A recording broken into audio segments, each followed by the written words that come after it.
Oke guys, hari ini kita akan lihat tempat AKP Adi. Bang AKP Adi, ini ada burung merpati ternak beliau guys. Burung merpati kertas. Ada Amerika. Ayam Amerika mandi. Bunga-bunga juga nih guys. Ternyata polisi itu harus bisa. Oh, bisa tempat tidur juga di sini guys.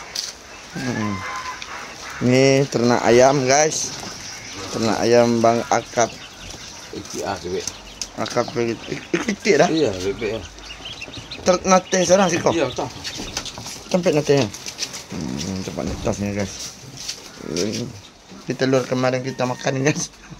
Sudah masuk ke sana depannya guys. Oke guys. Oke. Nah, itu dia bebeknya guys. Nah, ini bebeknya guys. Ini bebeknya guys.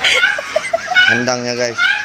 Nah, inilah balik kerja dari Polres. Nah, langsung ke sini. Bisa yang mau minat untuk apa? Bisa.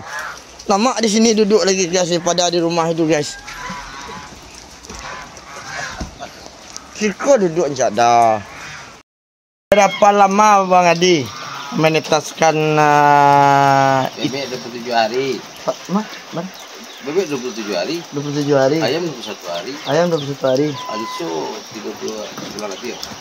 Kan Bang Adi kan tidak pernah kuliah peternakan. Jurusannya kan tidak peternakan.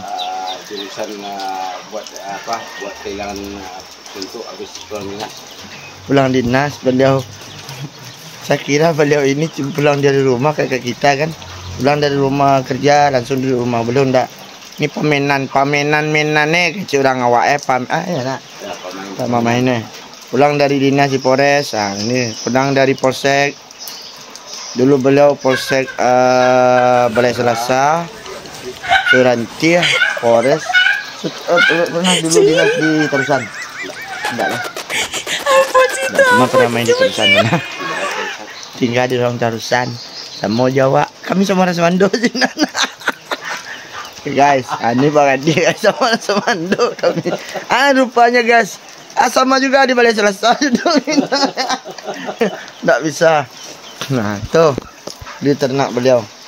Bebek 27 hari. Ya, ayam 21 hari, 41 hari ansa.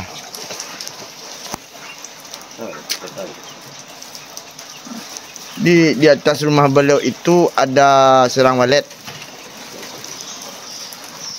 Serang walet bunyi.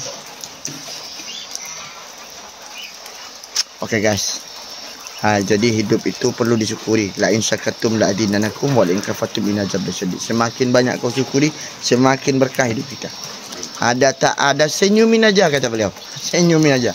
Yang penting berusaha lebih baik, berusaha baik untuk umat, untuk masyarakat. Oke, assalamualaikum warahmatullahi wabarakatuh.